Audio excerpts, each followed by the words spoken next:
tools for more people to create music. That's what we like to hear. Are we doing well? Ready for more? Yeah! Yes, yes, yes, yes, yes.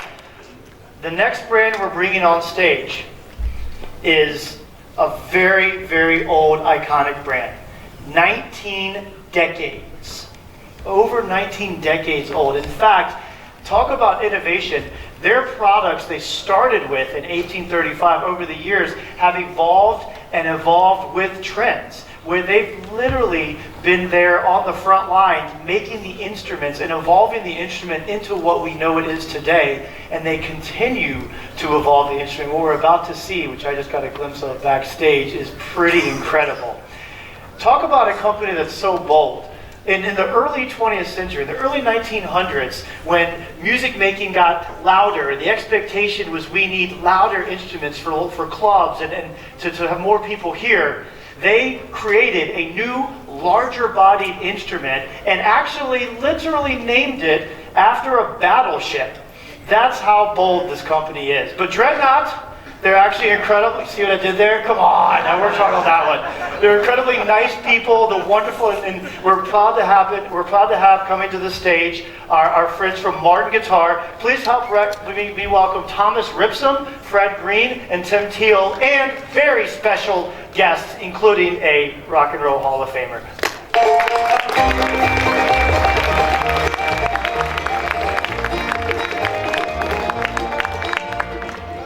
Good afternoon. Yeah, so John mentioned 192 years old. I joined around 1834, so I've been there all the time. Martin Guitars is all about unleashing the artist within. That's what we talk about. We love to provide more tools into the hands of artists, and for us, anybody who wants to bring out creativity is an artist. And the way we do it is we like to have a foot in the past and a foot in the future. So tradition and innovation, and we all are guitar players. We love a great challenge. And so some of the examples that you'll see here very briefly give you a good sense of some of the new products we have in store. We're all excited about that. Let's start with the 3 million serialized Martin guitar. Tim? I think I need a mic. Thank you. So this guitar is a presentation serial number. We've been doing these in the past.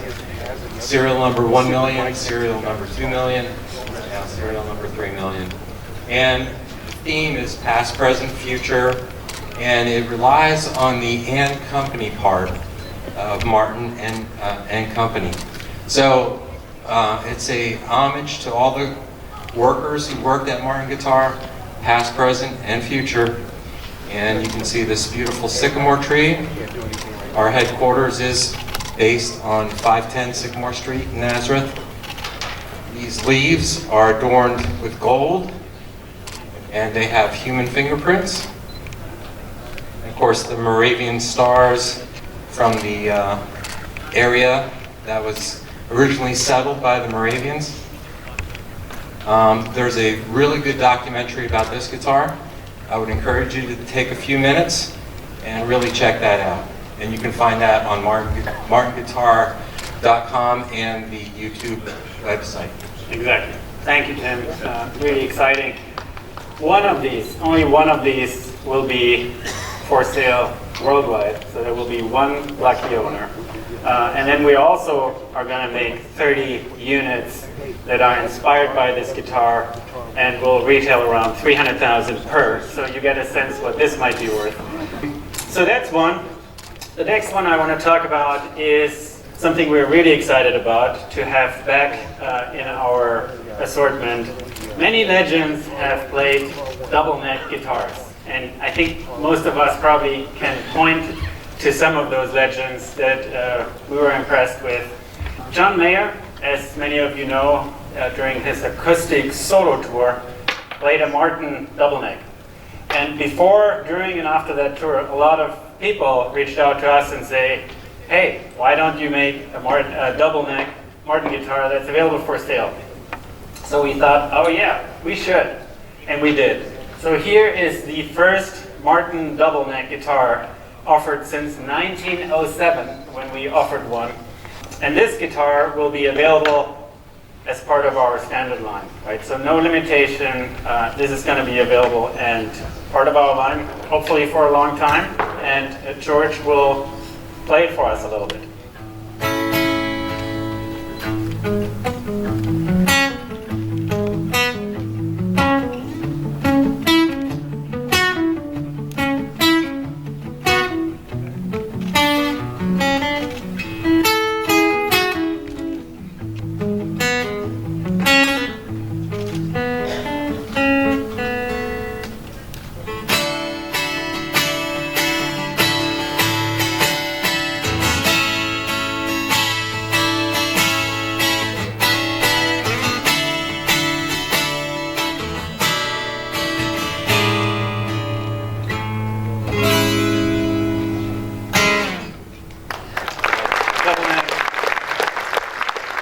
We'll give it away. Two more quick. Yeah, really quickly. We've refreshed our standard line. Now this is all the iconic Martin guitars that you've always known, the D28s, the 0018s. We've gone and refreshed all of those models this year. We've redone the bracing. We're going to a golden era style bracing. We're taking over with an authentic fingerboard thickness on these to make the playability a little bit better. We've reshaped the heel, going to a long diamond on the back of the neck.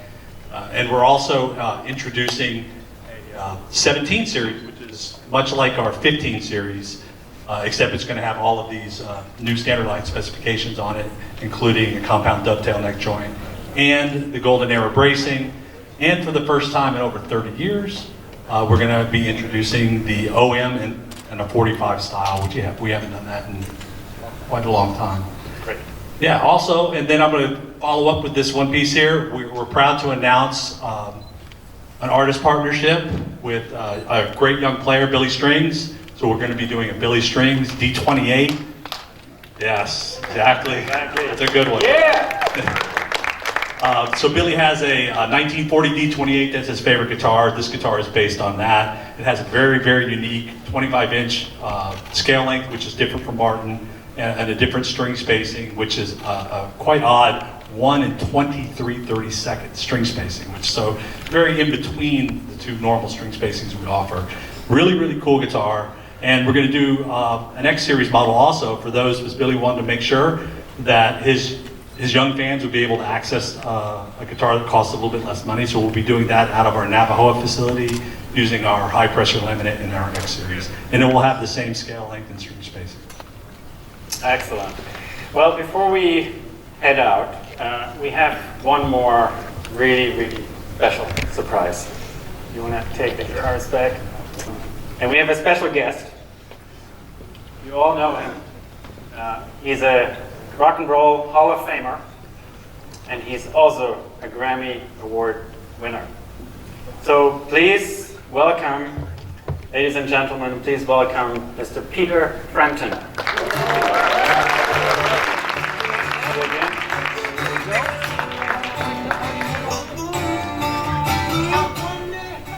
What a wonderful honor to welcome you here at the NAMM show, Peter. Thank you very much. Let's get right into it.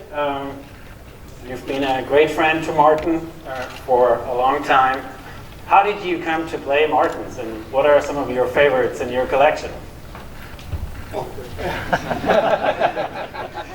Well, the one that I like the most, obviously, has my name on it, which is very nice. Thank you very much. No, what happened was, very briefly, is that I heard Stephen Stills and Neil Young playing Martins with Buffalo Springfield, and I wanted that sound. So when I left Humble Pie in 1970, I went to Manny's in New York and put down a deposit on a D45. And I got that and played it on an album of mine, Camel, which if you hear an acoustic, it's the D45. Then we went on the road, and between the Agora in Cleveland and another one, somebody took it, and it disappeared, which was very sad at the time. And it's very hard to to like go and get another Martin after you've had one that is like a hand in glove, you know. Right. Even though they're all good. For whatever reason, I went back to my Epiphone at the time, which I'd had for years. Then I went to the NAMM show in the early 90s and met up with Dick Boak, great man, really nice man. He said, you don't have a Martin? I said, no, I don't have a Martin. But we have to put that right. I said, well, I would like that. That's when he said, well, tell me the story about it. So I told him how I lost it. He said, well, we should commemorate that and make it the Frampton's camel guitar. So that's when he put the little camel on the headstock and inside and everything, gave me the prototypes, and then we had a short run of them, a small run of them. Right. It's still, I use it all the time. I mean, I have a bunch of them. But Absolutely. That's wonderful. We also heard that you spent some time in the studio. Can you share a little bit about what's in store for you? What's coming up? yes, I've decided to do the Let's Do It Again tour, which is starting on the last day of March, and we're doing 9 or 10 shows, and then taking a break, going back in the studio, where I'm hoping to finish the first album with new material on I've done in 14 years. Wow, that's awesome. And I've been writing it for 14 years. That will hopefully come out pretty soon after that, hopefully this year. I'm very happy. I've never ever had 22 songs before I go in the studio, so I should have more, being that it was that long, but no, my quality control is pretty high with myself, so. But I've got some doozies now. I'm really so proud of what we're doing. I'm writing with my son, and he's going to help produce the album with me, Julian Frampton, and really looking for. He finishes my sentences and I finish his, and it's just a wonderful team. Who would have thought? It's the best thing in the world to work with your son. Well, not even work, play with your son. Exactly. It's wonderful. But special. So, one question, personal question. I just watched the Crossroads part where you play with Eric Clapton while my guitar gently weeps. And I have to say, it was so emotional to see you with so much fire and energy, and Eric smiling and laughing the whole time, and you were like a total team. Can you talk a little bit about that experience? Yeah, well, it was a phenomenon. First of all, you get an email from Eric. I mean, I've known Eric for a long time, but you get the official email from him saying, would you come and join me at Crossroads? And I was just blown away. So, always wanted to play there. So then he tells me that he's on the day I was playing, he's only sitting in with me. He's not going to play with anybody else, which blew me away again. You know, so we'd never played together before. I've known him for ages. We would meet on the All Things Must Pass sessions. I would be doing the tracks during the day with George, and Eric would come in to do the noodles in the evening. You know, so that's when I first met him. So then on the stage, I just wanted the back and forth at the end of Gently Weeps to go on for days. You know, and unfortunately, I got the "it's okay, I'm done" from Eric. But we'd played for a while, I think. But it was wonderful. He was smiling. It was so much fun. Absolutely. And it's recorded and captured for eternity, so we all can enjoy it. So the last part that we also wanted to do is congratulate you on your induction to the Rock and Roll Hall of Fame last year. Absolutely. How was that experience? Surreal. It's something that I've never expected anything in my life. I've always just gone ahead with my head down and worked, and awards and things like that aren't what I'm out there for. Never have been. Or girls, or money. You know? I got into it because I just was a fanatic about playing guitar. Being up there amongst all my heroes is humbling. Long overdue, but Thank you. But now you have it. And so to celebrate, your induction, we thought to gift you a Martin guitar. This is a SC28, US made. It's great to also play in the higher registers. So I hope you enjoy this. Thank you so much for who you are, what you did, and we look forward to many, many more beautiful moments together and for this audience. Thank you very much. Thanks, everybody.